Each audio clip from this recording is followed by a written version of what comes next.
जिस प्रकार किसी भी बिल्डिंग की मजबूती उसकी नींव की मजबूती पर निर्भर रहती है, उसी प्रकार वृद्धावस्था तक आपका शरीर निरोगी हो, स्वस्थ हो, वो इस बात पर निर्भर करता है कि आपका जो बचपन है वो स्वस्थ और निरोगी रहे।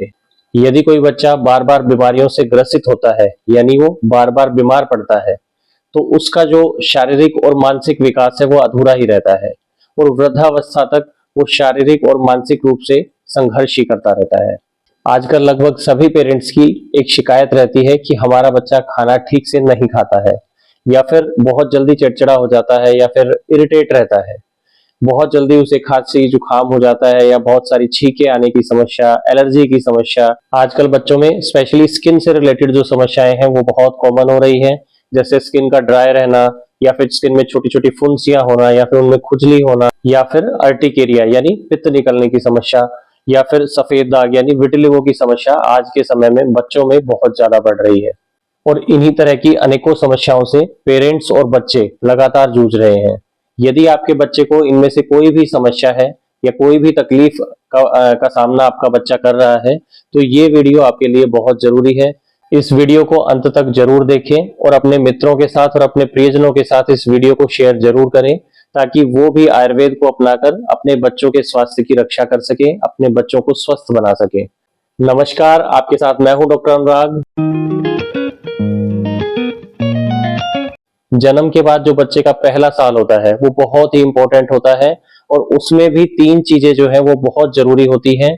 पहली माँ का दूध, दूसरा अभ्यंग यानी शरीर की तेल से मालिश, और तीसरा है घुट्टी का प्रयोग।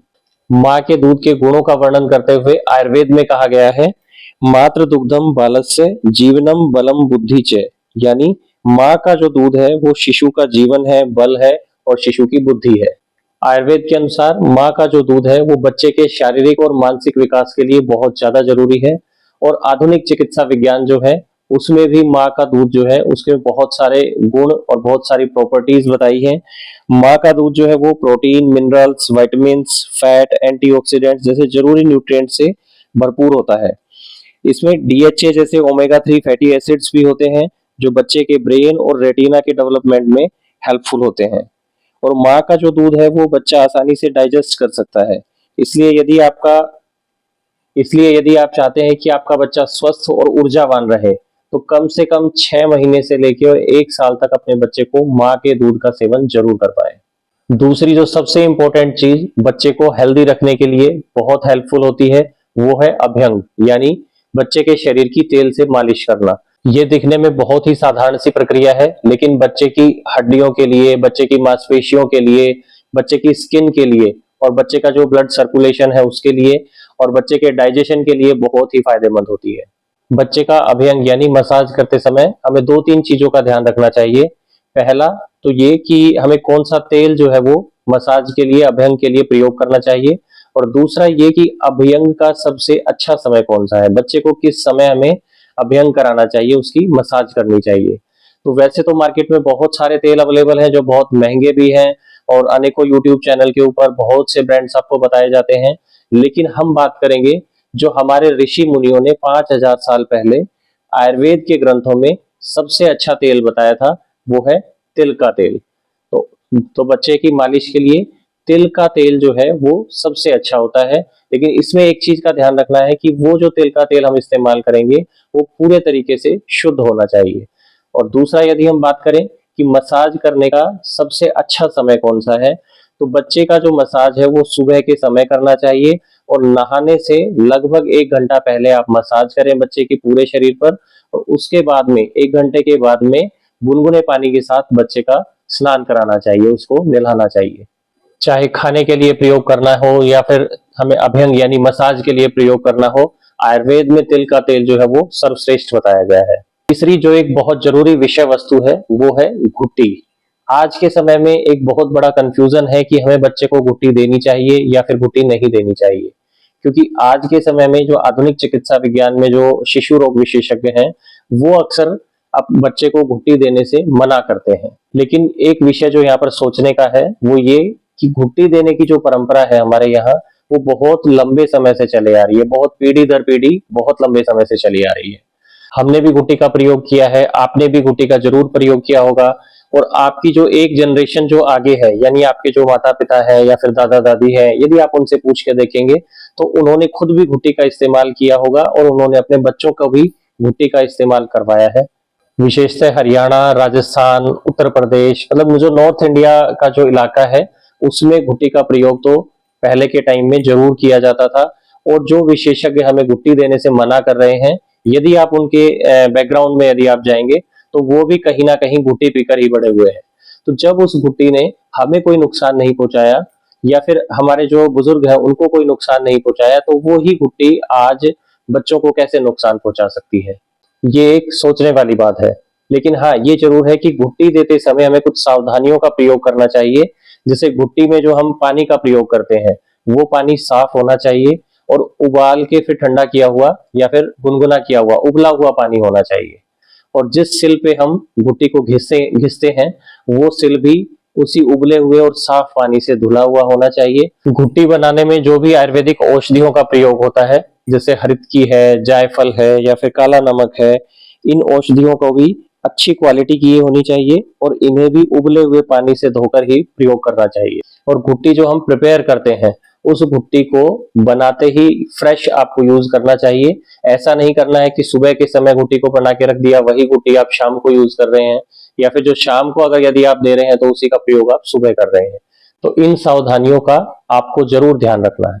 घुट्टी बनाने के लिए सबसे जरूरी जो दो औषधियां हैं वो है हरितकी यानी हरड़ और काला नमक। हरितकी को आयुर्वेद में माता का नाम भी दिया गया है, यानी जिस प्रकार एक माँ अपने बच्चे का पालन पोषण बहुत अच्छे से करती है, उसी प्रकार हरितकी भी जो यानी हरड़ भी जो है वो बिना किसी दुष्प्रभाव के बच्चे का पोषण करती है। हरितकी को हम सही मात्रा में डेली भी यूज कर सकते हैं। हरितकी को इस्तेमाल करने से पहले जो हरड़ होती है उसे हम दूध में डाल के अच्छे से उबाल लेते हैं और वो उबलने के बाद में थोड़ी सी फूल जाती है। फूलने के बाद हम उसे रख सकते हैं और उसके बाद ये जब हमें घुट्टी बनानी होती है, अब एक सिल लेते हैं और उसे उबले हुए साफ पानी से धोकर जो फूली हुई जो हरड़ है, हरितकी है, उसे 3 से 4 बार हमें घिसना है और साथ ही जो काला नमक है उसको भी 1 से 2 बार घिसना है। अब ये दोनों चीजों का जो मिश्रण तैयार हो गया है, इस मिश्रण को एक चम्मच में हम लेंगे और उसमें आधा चम्मच गरम उबला हुआ पानी जो है वो उसमें मिक्स करेंगे और वो बच्चे को प्रयोग हम करवा सकते हैं। और इस मिश्रण को देने के बाद में यदि बच्चा दूध पीता है तो तुरंत बाद हम माँ का दूध भी पिला सकते हैं, ताकि वो जो मिश्रण है घुट्टी का वो अच्छे से अंदर चला जाए। और यदि बच्चे को सर्दी है या फिर खांसी जुकाम है तो ये जो हरितकी और काला नमक का जो मिश्रण है, इसके साथ ही हम जायफल नाम की एक आयुर्वेदिक औषधि होती है उसको भी धोकर और 1 से 2 बार उसको घिसकर उस मिश्रण में हम मिक्स करके बच्चे को दे सकते हैं। ये जो घुट्टी का मिश्रण मैंने बताया है, इसका प्रयोग करने से बच्चों को गैस बनने की समस्या जिनको होती हो या फिर इनडाइजेशन रहता हो या दूध पीते ही बच्चे दूध वापस डाल देते हैं या फिर पेट में दर्द होने के कारण बच्चा लगातार रोता रहता हो, इन सब समस्याओं में बहुत ही ये घुट्टी का मिश्रण जो है बहुत फायदेमंद है। और यदि हम जायफल का भी प्रयोग करते हैं तो बच्चे की जो शुरुआती खांसी जुकाम या सर्दी लगना ये जो समस्याएं हैं इसमें भी बहुत अच्छा इफेक्टिव है ये।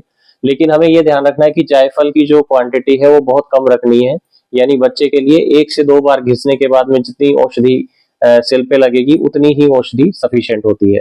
तो यदि आपके बच्चे को ये सब डाइजेशन से या पेट से संबंधित समस्याएं होती हैं तो आप अपने नजदीक में आयुर्वेद चिकित्सक से परामर्श करके घुट्टी का इस्तेमाल कर सकते हैं।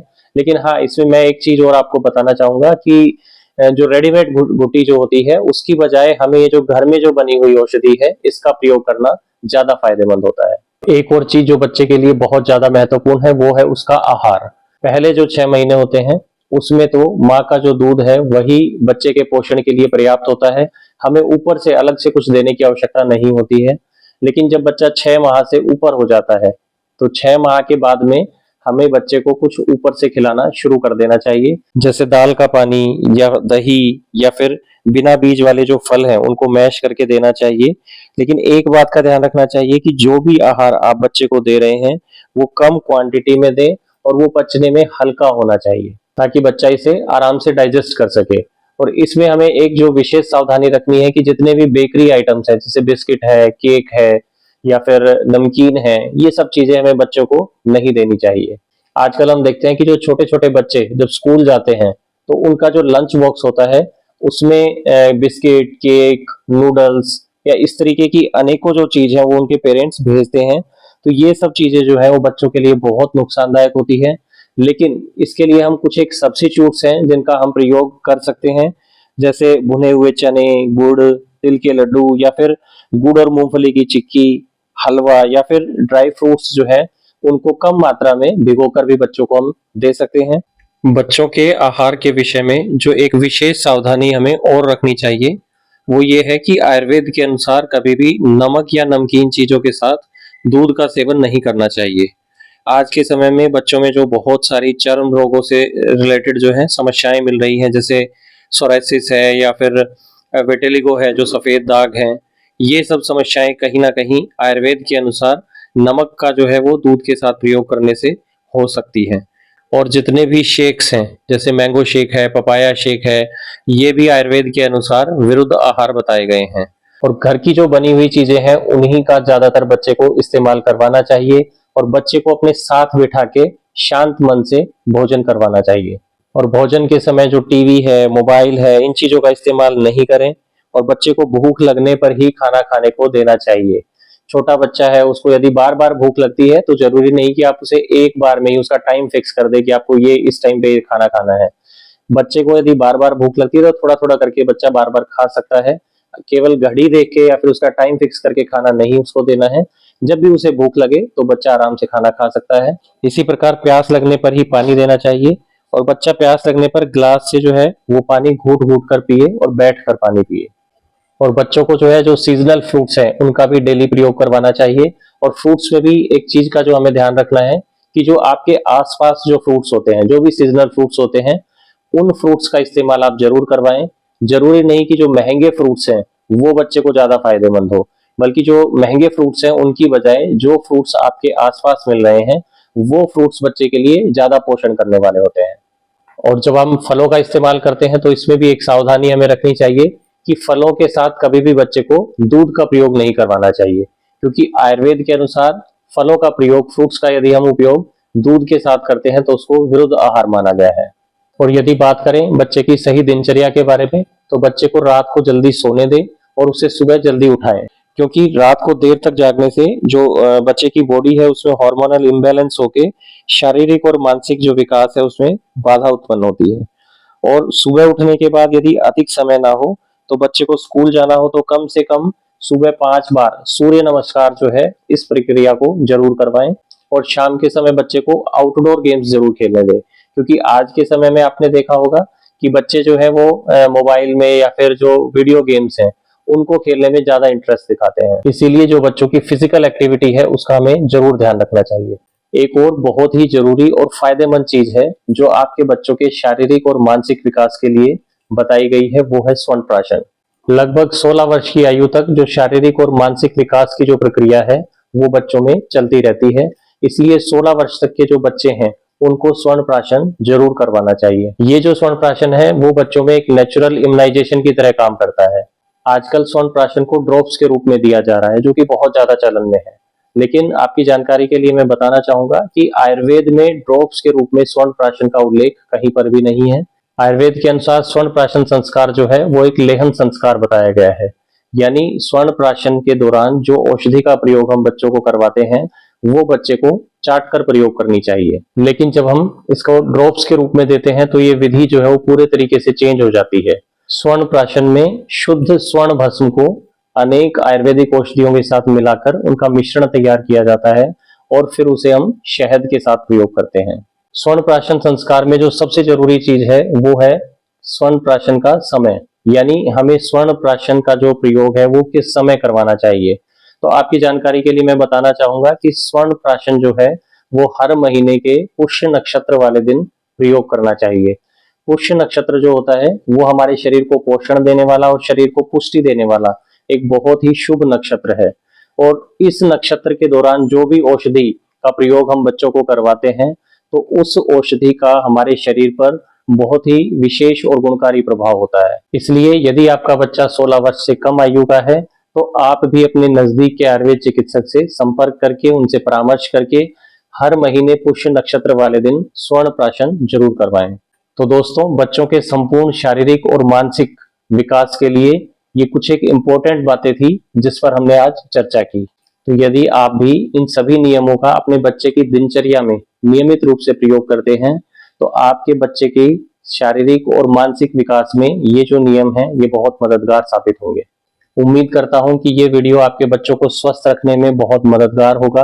और अगर आपको ये वीडियो अच्छा लगा, यदि आपको ये वीडियो पसंद आई तो इसे लाइक जरूर करें और अपने मित्रों और प्रियजनों के बच्चों के बर्थडे पर बर्थडे गिफ्ट के रूप में उनके साथ जरूर शेयर करें ताकि वो भी आयुर्वेद अपनाकर अपने बच्चों को स्वस्थ रख सके। तो फिर मिलेंगे एक ऐसी ही चर्चा लेकर जो आपके और आपके परिवार के लिए फायदेमंद होगी। प्रमाणिक आयुर्वेद अपनाएं, अपना शरीर स्वस्थ बनाएं। नमस्कार।